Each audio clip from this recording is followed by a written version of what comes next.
चैत्र मास और सोमवार और तिथि में अमावस्या। हमारे यहाँ तो कहते हैं कि इस प्रकार का कोई वार तिथि यदि कहीं पड़ता है तो निश्चित रूप से उस दिन तो पूरी प्रकृति खुशनुमा रहती है।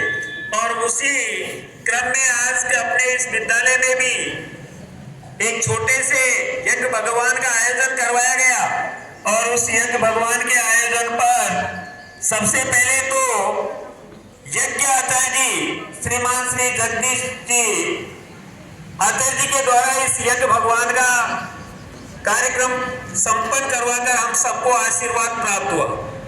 दूसरी कड़ी में यज्ञ भगवान के आयोजन के लिए यजमान के रूप में श्रीमान विनोद कुमार जी, श्रीमान कमलेश जी, श्रीमान डॉक्टर बंगाली जी, श्रीमान विजय सिंह जी, श्रीमान बनवारी लाल जी, श्रीमान लक्ष्मी नारायण जी, आप सभी इस विद्यालय के अभिभावक हैं। और दूसरी कड़ी में हम सब एक परिवार के सदस्य हैं।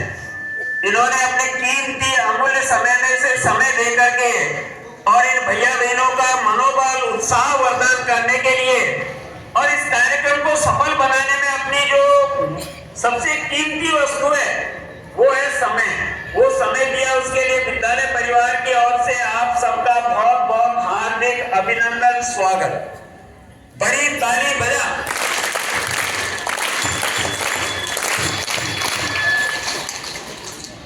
एक बार सारे भैया बहन मेरे साथ उच्च स्वर में बोलेंगे, भारत माता की, भारत माता की, सरस्वती माता की।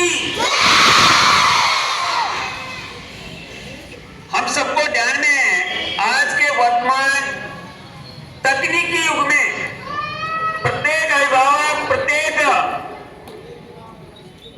माता पिता अपने संतान का भविष्य उज्जवल बने, श्रेष्ठ मेरी संतान बने, इसके लिए रात और दिन चिंतित रहता है। और उसी कड़ी में शिक्षा जगत में शिक्षा देने के लिए अपने बालकों को भेजता है। लेकिन निश्चित रूप से गणित, अंग्रेजी, विज्ञान, सामाजिक ज्ञान, इन सारे विषयों में तो भैया बहन अच्छा बने ही, श्रेष्ठ संस्कारित बने ही, लेकिन साथ में उसमें अपने भारतीय संस्कृति के संस्कार भी आए। यदि ऐसा नहीं है तो फिर उसके परिणाम अभी आपको ध्यान में आ रहे होंगे चारों तरफ कि डॉक्टर बनने के बाद भी जेल में जा रहा है, इंजीनियर बनने के बाद 500 रुपए की रिश्वत लेकर जेल में जा रहा है, फर्जी डेमी कैंडिडेट बनकर के परीक्षा देकर थानेदार बन गया, लेकिन अब माताजी, पिताजी, अभिभावक और सारे समाज का नाम रोशन करके जेल में बैठ गए। ये सारी कड़ियां क्यों हैं? केवल इसके पीछे यदि मूल कारण है, हमारे कहते हैं ना, बड़े बुजुर्ग कहते हैं कि पेड़ की यदि जड़ सूख गई तो निश्चित रूप से तना भी सूखेगा, पत्तियां भी सूखेगी, फूल भी सूखेगा। वही स्थिति आज हमारे संस्कार विहीन शिक्षा जो दी जा रही है,